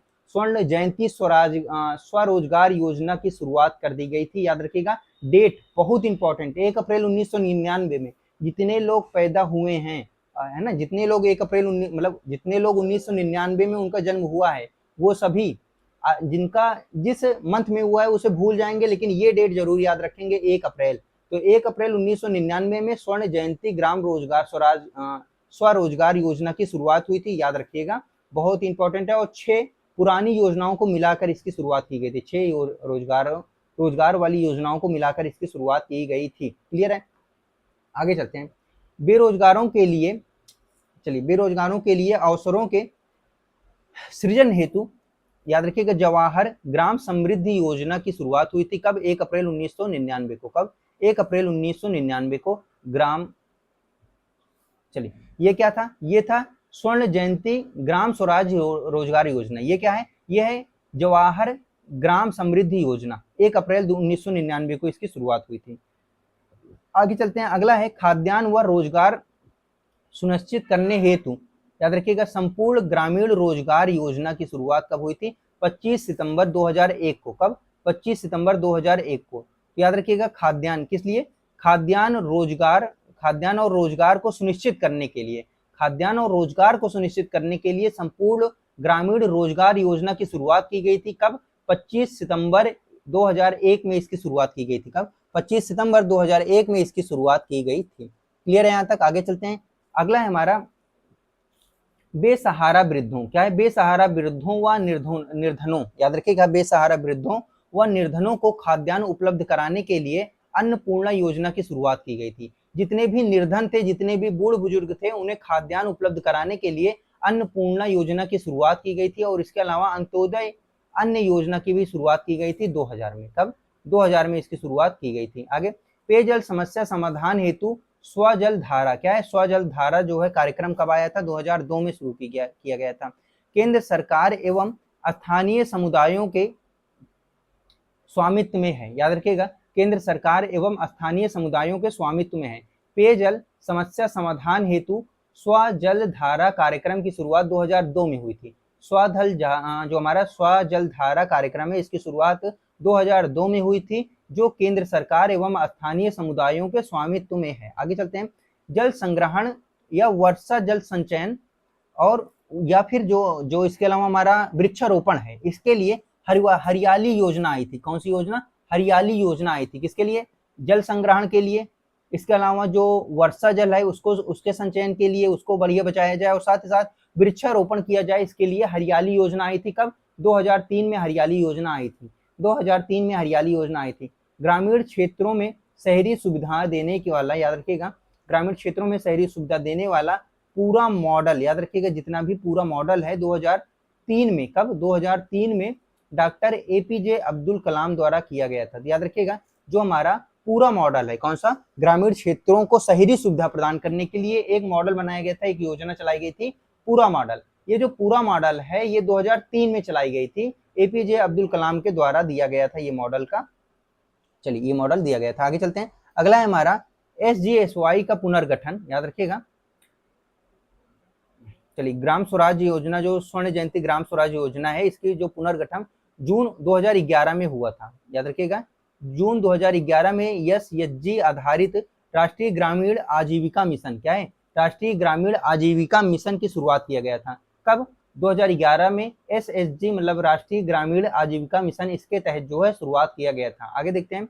जो हमारी लखपति दीदी है, क्या है? यही NRLM के ही अंतर्गत जो है महिलाओं की आय 1 लाख प्लस करने के लिए, मतलब उनकी आय वार्षिक जो है 1 लाख से अधिक हो जाए, तो लखपति दीदी योजना की शुरुआत की गई थी। कब? लखपति दीदी योजना की शुरुआत की गई थी 2023 में। बहुत ही इंपॉर्टेंट हो जाता है कि लखपति दीदी योजना की शुरुआत कब की गई थी, 2011 में। लखपति दीदी योजना की शुरुआत कब की गई थी, 2011 में लखपति दीदी योजना की शुरुआत जो है की गई थी। बिल्कुल क्विक रिवीजन क्लासेस हैं आप लोगों के लिए। चलिए अगला हमारा टॉपिक है,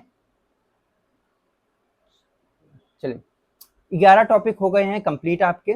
चलिए तो इसके बाद ये जो बीबी राम जी वाली जो बिल है और ये सभी को हम डिस्कस करेंगे अपने पार्ट नंबर 2 में। तो चलिए इसी के साथ ये सेशन आपको बहुत ही पसंद आया होगा, और पसंद आया हो या फिर, क्योंकि वन लाइनर है, इसके अलावा और कर भी नहीं सकते। जितना जितना मैक्सिमम समझाने वाली बात हो सके हमने समझा दिया, और साथ ही साथ इसमें और ज्यादा कर भी नहीं सकते क्योंकि समय बहुत ही कम है। ज्यादा से ज्यादा क्वेश्चन करना, ज्यादा से ज्यादा मैक्सिमम रिवीजन करना, ये हमारे लिए बहुत ही जरूरी है, जिससे हमारा अच्छे से रिवीजन हो सके और डायरेक्ट क्वेश्चन हमारे एग्जाम्स में देखने को मिल सके। तो चलिए इसी के साथ हंसते रहिए, मुस्कुराते रहिए, अपना ख्याल रखिए, अपने माँ बाप का ख्याल रखिए। थैंक यू फॉर वॉचिंग, और बहुत ही जल्द इसका पार्ट नंबर 2 आने वाला है, जिसे जिसे जरूर से लीजिएगा क्योंकि ये आप लोगों के लिए बहुत ही महत्वपूर्ण हो जाता है। तो चलिए हंसते रहिए, मुस्कुराते रहिए, अपना ख्याल रखिए, माँ बाप के ख्याल